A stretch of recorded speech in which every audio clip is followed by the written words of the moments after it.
Hello everyone, मैं हूं सचिन और आप सबका बहुत बहुत स्वागत है मेरे इस यूट्यूब चैनल पे। और आज हम लोग क्या देखने वाले हैं? आज हम लोग चैप्टर 13 का सरफेस एरिया एंड वॉल्यूम्स ये शुरू कर रहे हैं। और आज हम लोग कवर करेंगे surface area of cuboid and cube.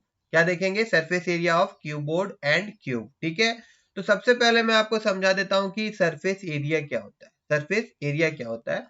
तो देखिए, नॉर्मली क्या होता है कि जब हम लोग एक रेक्टेंगल ड्रॉ करते हैं, मतलब इससे प्रीवियस क्लास में आप सब रेक्टेंगल तो ड्रॉ किए होंगे ना। तो रेक्टेंगल ड्रॉ करने के बाद में हम लोग सीखे थे कि इसका एरिया निकालना। तो आप सबको तो पता होगा कि रेक्टेंगल का एरिया निकालने के लिए फॉर्मूला क्या आता है भैया? Length into breadth. तो हम लोग अगर लेंथ इंटू ब्रेथ अगर कर दे तो मेरे को क्या मिल जाएगा? Area of this rectangle. तो ये जो एरिया ऑफ दिस रेक्टेंगल है, अगर इसी को मैं कहूं कि यही तो है भैया सरफेस एरिया। सरफेस एरिया, ठीक है, of this rectangle, of this rectangle. मतलब देखिए, ये पूरा एरिया कवर हो रहा है ना। तो बस उसी प्रकार से जब हम लोग कोई सॉलिड शेप, ठीक है, जैसे कि क्यूबोर्ड,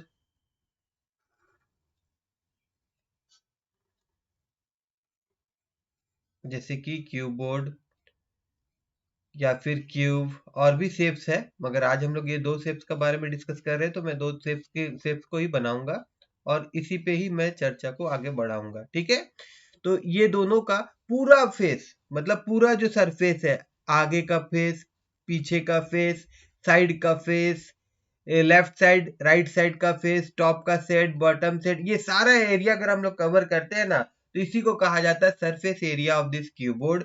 और सेम उसी प्रकार से क्यूबोर्ड का भी अगर हर फेस का हम लोग एरिया निकाल दे तो उसको हम कहेंगे सरफेस एरिया ऑफ क्यूब। और साथ ही साथ देखिएगा, बहुत जगह लिखा होता है total surface area of cuboid, total surface area of cube. ठीक है, अच्छा, अब इसका फॉर्मूला को हम लोग, जैसे कि फॉर्मूला क्या होता है तो ये आपको पता ही होगा कि इसका फॉर्मूला, क्यूबोर्ड का फॉर्मूला अगर हम लोग बोले, total surface area of cuboid का फॉर्मूला क्या होता है, मैं यहां लिख देता हूं। Surface area of cuboid, cuboid क्या होता है? ये क्यूबोर्ड का स्पेलिंग गलत मैंने लिख दिया, यहां आई होगा। ठीक है, क्यूबोर्ड क्या होगा? 2L into B plus B into H plus H into L, ये होता है। और क्यूब का क्या होता है? क्यूब का होता है 6a²। ठीक है, तो ये कैसे होता है ये हम लोग आगे देखेंगे। ये कैसे होता है ये हम लोग आगे देखेंगे। तो इसको मैं यहां से हटा देता हूं और उसके बाद हम लोग आगे मूव करते हैं यहाँ पे। तो देखिए, अभी एक कीबोर्ड, अगर आपके पास कोई कीबोर्ड टाइप का बॉक्स है तो उसको ले लीजिए और उसका हर एक पार्ट को अलग कर दीजिए। ठीक है, आप फ्रंट वाला पार्ट को अलग कर दीजिए, बैक वाला पार्ट को अलग कर दीजिए, टॉप वाला पार्ट को अलग कर दीजिए, बॉटम वाला पार्ट को अलग कर दीजिए, राइट साइड वाला पार्ट को अलग कर दीजिए, लेफ्ट साइड वाला पार्ट को अलग कर दीजिए। तो हम लोगों को घूम फिर के मिलेगा क्या? एक रेक्टेंगुलर शेप मिलेगा। कितना शेप मिलेगा भैया? 6 शेप मिलेगा। कितना शेप मिलेगा? तो हम लोगों को 6 शेप्स मिलेगा। और इस 6 शेप्स को हम क्या कहेंगे? 6 फेस ऑफ दिस कीबोर्ड। एक कीबोर्ड का कितना फेस होता है? तो भैया 6 फेस होता है। ठीक है, अब हर एक का, अगर हर एक का मैं एरिया निकालूं और उसको अगर जोड़ दूं तो भाई वही तो कहलाएगा ना सरफेस एरिया। तो अब हर एक का एरिया कैसे निकालेंगे? देखिए, और एक चीज मैं इसको और सिंपल कर दूं कि आप यहाँ पे देख रहे होंगे, ये जो फ्रंट फेस है, फ्रंट फेस जो रहेगा वो बराबर रहेगा किसके साथ में? बैक फेस के साथ में। आप कोई डब्बा लीजिए, ऊपर वाला जो शेप है और नीचे वाला जो शेप है, देखिएगा क्या होता है। सॉरी, ऊपर मैं बोल रहा हूँ, मतलब उसका फ्रंट वाला शेप और पीछे वाला बैक वाला फेस जो रहेगा वो क्या होता है, आपस में इक्वल रहता है। उसी प्रकार से उसका टॉप फेस जो होता है वो उसका बॉटम फेस के साथ में क्या होता है भाई, इक्वल होता है।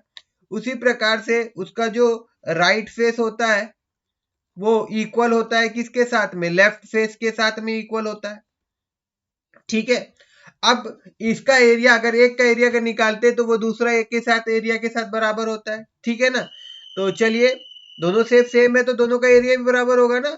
तो यहाँ पे फ्रंट फेस का एरिया अगर हम लोग को निकालना तो हम लोग को क्या चाहिए, देखिए यहां से लेके यहां तक का जो लेंथ है ना, यहां से लेके यहां तक का जो दूरी है, इसको हम लोग क्या बोलते हैं, इसको हम लोग बोलते हैं लेंथ। और इसको हम लोग ले लेते हैं भैया, इसके लिए एल ले लेते हैं, स्मॉल एल। और उसी प्रकार से यहां से लेके यहां तक का जो दूरी है, मतलब ये आपका क्या हो जाता है, दिस इज एक्चुअली में हाइट। तो हाइट के लिए हम लोग क्या ले लेंगे, एच ले लेंगे। और उसी प्रकार से यहां से लेके यहां तक का जो दूरी है, इसके लिए हम लोग क्या बोलेंगे, ब्रेथ। और उसके लिए हम लोग क्या ले लेंगे, बी ले लेंगे। ठीक है, तो अब यहाँ पे गौर करिए, अगर मैं ये वाला फ्रंट फेस जो है, अगर इसका मैं एरिया निकालूं, इसका अगर मैं एरिया निकालूं तो क्या करना पड़ेगा, मेरे को क्या चाहिए, मैं लेंथ को और हाइट को आपस में क्या करूंगा, मल्टीप्लाई कर दूंगा। यहाँ पे लेंथ इंटू क्या हो जाएगा, हाइट के साथ में मल्टीप्लाई हो जाएगा। उसी प्रकार से यहाँ पे नेक्स्ट क्या है, टॉप फेस और बॉटम फेस। अभी टॉप फेस में हम लोग को क्या चाहिए भैया, ये वाला चीज चाहिए और ये वाला चीज चाहिए। ठीक है, मतलब कि हम लोगों को लेंथ चाहिए और ब्रेथ चाहिए। उसके बाद फिर अब अगर मैं यहाँ पे ये जो है इसका लेफ्ट साइड का एरिया अगर निकालूं, ठीक है, ये राइट साइड का एरिया अगर निकालूं तो मेरे को क्या चाहिए, मेरे को ये वाला चाहिए। ठीक है, ब्रेथ चाहिए और ये इसका हाइट चाहिए। तो मैं यहाँ पे लिख दूं बी और एच, ब्रेथ इंटू हाइट। ठीक है ना, तो ये देखिए ये दोनों का चाहिए हम लोग को, दोनों बराबर है तो एक ही लिखने से काम हो जाएगा। तो मैं यहाँ पे क्या करूंगा, मेरे को दोनों चाहिए तो इसको मैं यहाँ से एल एच से प्लस कर दूं। एल, एक मिनट मैं एक बार इसको मिटा देता हूं।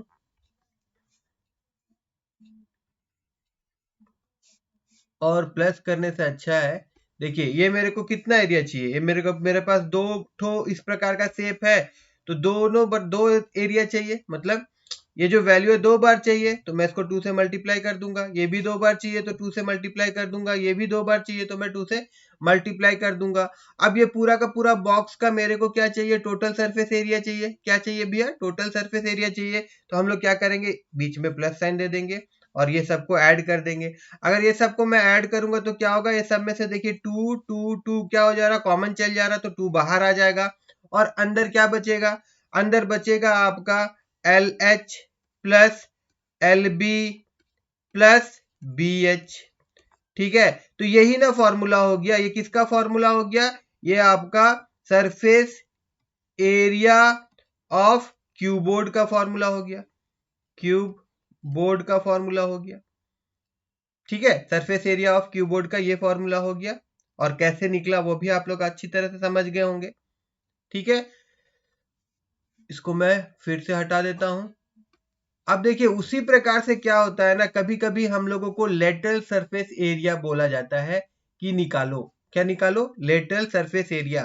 तो जब भी आपको लेटरल सरफेस एरिया निकालना होता है ना, तो क्या होगा कि आपको बॉटम वाला पार्ट और टॉप वाला पार्ट नहीं लेना होता है। क्या पार्ट नहीं लेना होता है, बॉटम वाला पार्ट और टॉप वाला पार्ट नहीं लेना होता है। तो लेटरल सरफेस एरिया में क्या हो जाता है कि ये आपका फ्रंट वाला फेस और उसका पीछे वाला, मतलब ये जैसे आप रूम देख लीजिए, आपका जो रूम है ना उसको आप देखिए, और ऊपर का आप नीचे का फ्लोर और ऊपर का जो रूफ ऑफ द रूम होता है, छत होता है, उसको छोड़ दीजिए, जो बचा वाला पार्ट रहता है उसका एरिया आपको निकालना है। तो इस प्रकार से हम लोगों को 4 फेस का ही निकालना पड़ेगा। तो जब हम लोग 4 फेस का निकालेंगे तो क्या हो जाएगा, यहाँ पे हम लोग देखे थे कि यहाँ से लेके यहाँ तक हम लोग क्या ले रहे थे, लेंथ ले रहे थे। तो यहाँ पे लेंथ चाहिए मेरे को और इसका ये हाइट चाहिए, है ना, लेंथ और हाइट। तो हाइट चाहिए, तो यहाँ पे क्या मिल रहा था हम लोग को, 2 LH मिल रहा था। और यहाँ पे हम लोग को क्या मिल रहा था भैया, ये आपका B और H मिल रहा था। यहाँ पे क्या मिल रहा था, 2 इसका है, इसका हम लोग निकाल रहे हैं। तो 2BH मिल रहा था, तो इन दोनों को अगर 2 कॉमन ले ले तो ये क्या हो जाएगा, LH प्लस BH। ठीक है, ये LH और BH क्या हो जाएगा, ये हो जाएगा lateral surface area of cuboid, ठीक है। उसके बाद अब हम लोग आगे देखेंगे।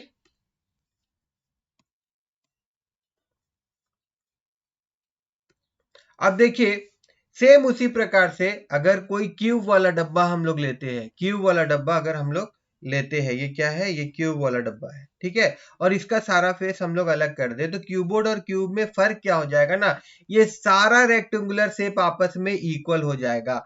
मतलब कि ऑल शेप्स आर इक्वल, सारा शेप्स इक्वल है तो भैया सबका एरिया भी इक्वल होगा, जाहिर सा बात है। तो अब यहाँ पे ये सारा का एरिया इक्वल निकलेगा, तो कितना शेप है, 6 शेप है, तो मैं डायरेक्ट बोल सकता हूं कि इसका surface area, total surface area क्या हो जाएगा भैया, 6 हो जाएगा और ए स्क्वायर हो जाएगा। ए इसलिए मैंने लिया जैसे कि मान लीजिए इसका एक साइड जो है ना, ये इसका लेंथ भी ये होगा, इसका ब्रेथ भी ये होगा और इसका हाइट भी ए ही होगा, ठीक है। तो जब हम लोग इसका एरिया निकालेंगे तो मेरे को ए इंटू ए करना होगा, तो मेरे को ए स्क्वायर मिलेगा। इसका एरिया में भी मेरे को ए स्क्वायर मिलेगा, इसका एरिया में भी मेरे को ए स्क्वायर मिलेगा, इसका एरिया में भी मेरे को ए स्क्वायर मिलेगा, इसका एरिया में भी मेरे को ए स्क्वायर मिलेगा और इसका एरिया में भी मेरे को ए स्क्वायर मिलेगा। और जब मैं 6 ए स्क्वायर को जोड़ दूं, that means A square plus A square plus A square plus A square plus A square, तो 6 हुआ, 1 2 3 4 5, ये तो 5 हुआ, और एक ले लेते हैं हम लोग, फिर से काउंट कर लेता हूं, 1 2 3 4 5 6, तो ये सबको जोड़ने पे क्या मिल जाएगा, मेरे को 6 ए स्क्वायर मिल जाएगा। बात समझ में आ गया होगा आपका।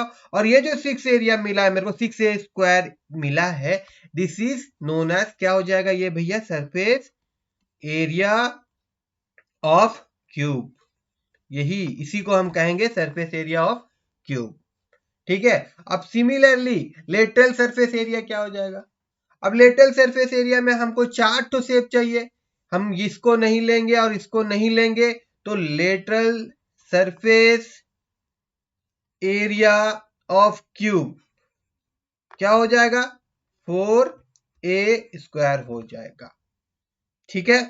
तो आई होप कि आप सब लोगों को surface area of cuboid and surface area of cube समझ में आया होगा। अगर समझ में आया हो तो मेरे इस वीडियो को लाइक करिएगा, मेरे चैनल को सब्सक्राइब करिएगा और हो सके तो इस वीडियो को अपने दोस्तों के साथ शेयर करना मत भूलिएगा।